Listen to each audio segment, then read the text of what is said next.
estação de trem aqui, ó. Pegamos e fomos até Cartago e Cide também, tá? Ela fica próxima ali a do relógio. Então, vamos lá. Começou a chover um pouquinho.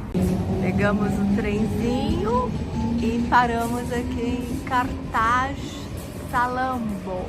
Vambora! Aventura começando em Cartagem, né? Foi uma das grandes cidades aí da antiguidade. Bora! Bem, já descemos, já começamos a ver as ruínas aqui de Cartagem. Bem, pessoal, estamos em Cartago e já começamos em um lugar muito marcante aqui. Estamos em Topete, onde a gente pode ver um pouco da origem de Cartago, porque muita coisa foi destruída. O que tem muito de Cartago hoje é do Império Romano, mas aqui aquela origem dos primeiros que vieram lá da Fenícia, lá do Líbano, está aqui. E aqui é um cemitério onde tem vários túmulos, né, de crianças, e onde alguns historiadores acham que aqui eram realizados sacrifícios, onde as crianças eram queimadas. Mas isso é controverso, porque há outros historiadores que acreditam que a cremação era um ritual realmente de morte ali, depois que as pessoas, né, passavam por essa vida.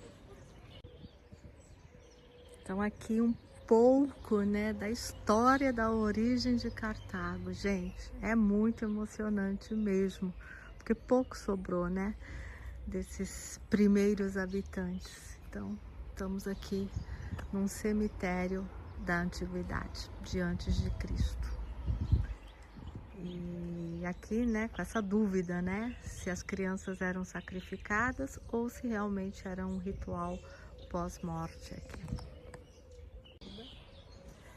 Imagine uma cidade tão rica, tão poderosa, que fez Roma tremer.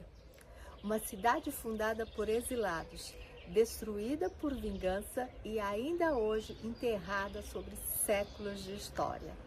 Essa é a história dessa cidade aqui, Cartago, a cidade que Roma tentou apagar da história e falhou.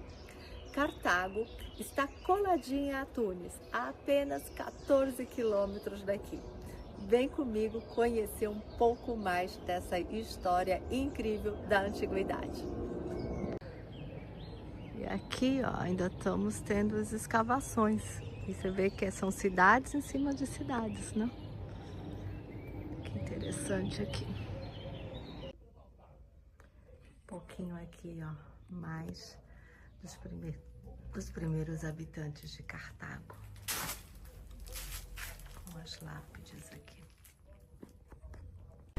Estamos andando aqui por Cartago, né? E olhem só aqui, ó, o muro aqui. Várias podas de árvore aqui de formatos diferentes. Historicamente, Cartago marca o início da história da Tunísia, situando-se junto a uma belíssima costa banhada pelo calmo e esplendoroso mar Mediterrâneo. E tudo começa aqui no século IX a.C., na cidade fenícia de Tiro, no atual Líbano, com uma mulher forçada a fugir de sua própria cidade. Um pouquinho mais de Cartago, aqui, ó, na Tunísia. Que coisa mais linda. E o mar Mediterrâneo ali, ó.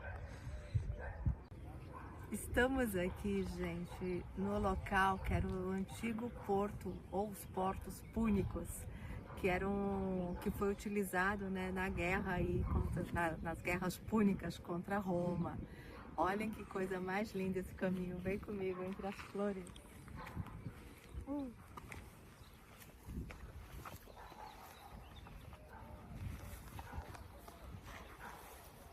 nome dessa mulher que saiu lá de Tiro, no Líbano, era Elissa, mas na história ela é lembrada pelo apelido de Dido. Bem, Ela foi traída e ameaçada e exilada de Tiro, no Líbano. E o que ela faz? Ela atravessa o Mediterrâneo aqui com alguns seguidores. Sim, naquela época ela também tinha seus seguidores. Ela atravessa e algumas pessoas falam que ela era uma rainha ou uma princesa fenícia que decidiu sair de Tiro, no Líbano, depois do seu marido ter sido morto pelo próprio irmão. Bem, ela vem pelo mar Mediterrâneo, atravessa e chega aqui no norte da África, onde ela recebe uma oferta humilhante. Quando Elissa chega aqui nessa região, o povo que morava aqui falava assim: olha, você pode ficar, né? A pessoa que administrava aqui essa região falou assim: você pode ficar, mas você tem que ficar somente na terra, né? No local que você conseguir cobrir com uma pele de boi. Gente, e Elissa, essa mulher, aceita essa proposta. Mas ela faz algo que ninguém esperava. Ela corta a pele em tiras tão fininhas, que ela consegue cercar uma colina inteira. E aí nasce Cartago. E esse pequeno truque já revela algo importante. Cartago não nasceria pela força, mas sim pela inteligência de uma mulher. Vamos, aqui, gente, são das ruínas dos portos púnicos. Olha que lindo hoje, tudo florido.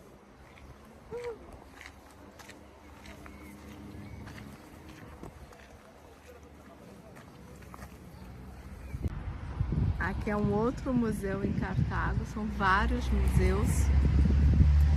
Então, infelizmente, um dia não dá para fazer tudo, né? Mas bem interessante, viu?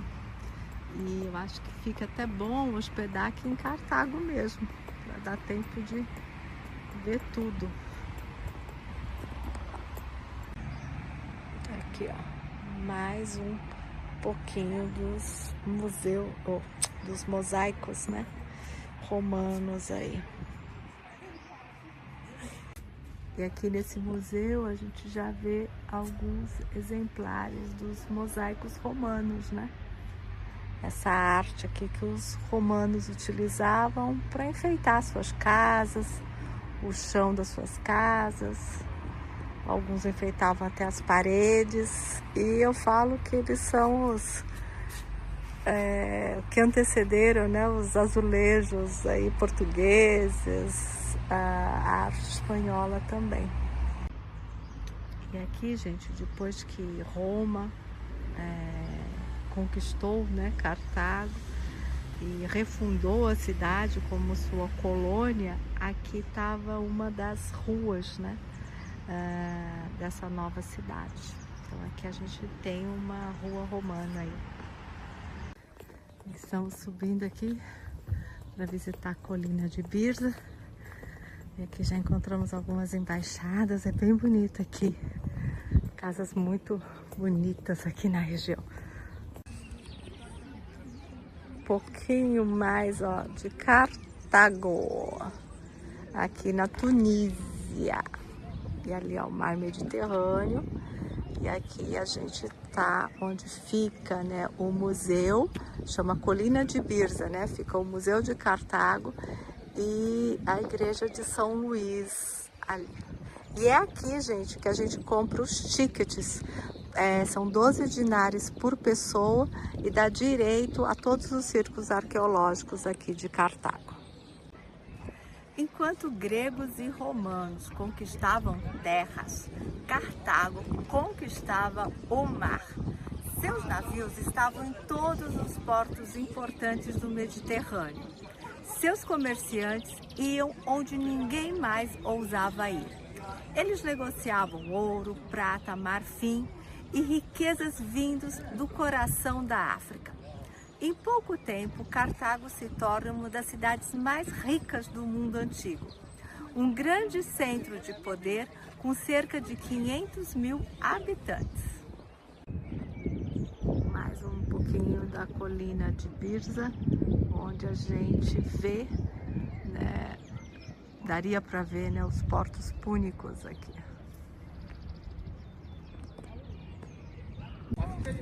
Cartago virou uma espécie de correios do mar Mediterrâneo. Você queria uma especiaria? Bem, era só encomendar para os cartagineses e eles iam buscar de barco e te entregar, já que daqui se controlavam os barcos que navegavam pelo Mediterrâneo no trajeto entre a Sicília e o norte da África.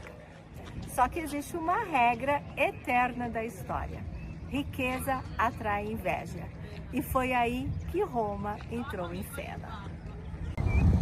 Aqui na colina, né, a igreja de São Luís, gente, olha a grandiosidade, tá? De 1800 e pouco aí,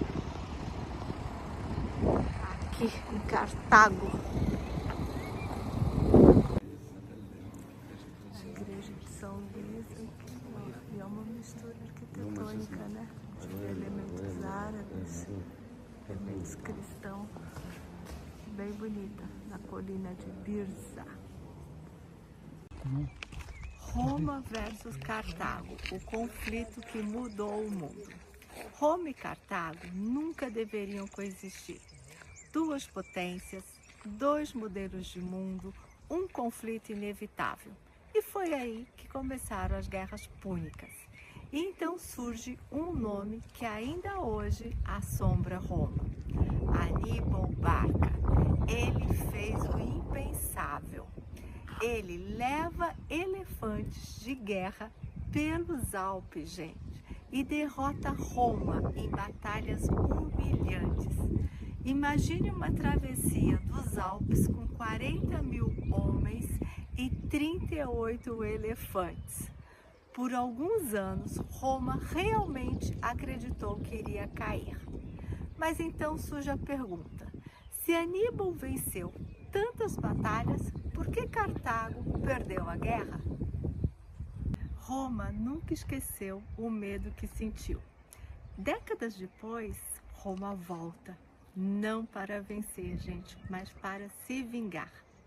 Em 146 a.C., Cartago é cercada. A cidade resiste até os limites humanos. Quando finalmente cai, Roma decide dar um exemplo ao mundo. Cartago é incendiada, sua população morta e escravizada, seus prédios destruídos, pedra por pedra.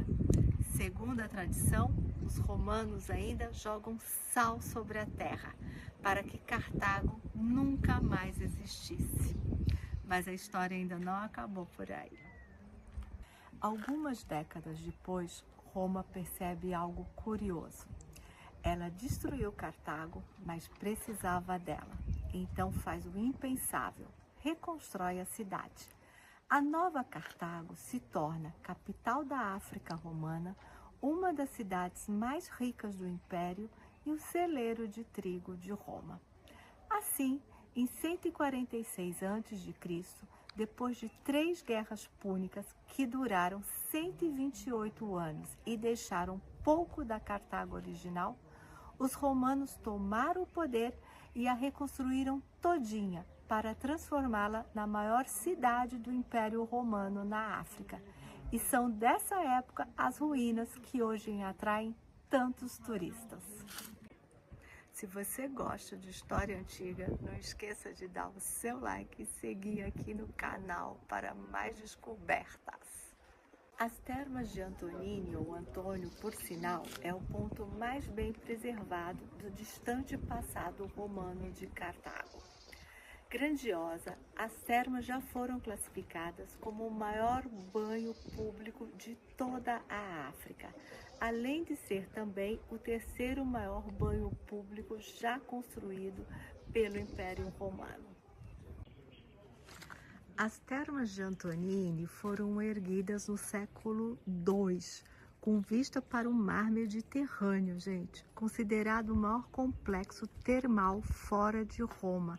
Reunia sobre o mesmo teto saunas, sala de massagens, de banho de esfoliação, academia de ginástica, biblioteca, vestiários e diversas piscinas, entre frias e aquecidas, e até uma piscina olímpica.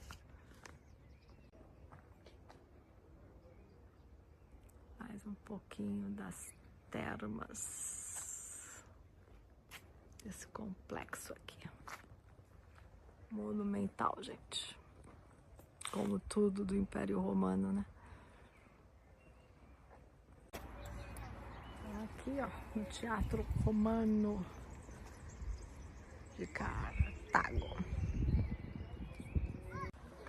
E aqui mais um pouquinho de Roma em Cartago, na Tunísia, né? Estamos num teatro romano. Ali embaixo dava para ver umas portas, né? Que eles falam que eram para os gladiadores, provavelmente os animais. Então Roma replicava também as suas cidades em outras regiões.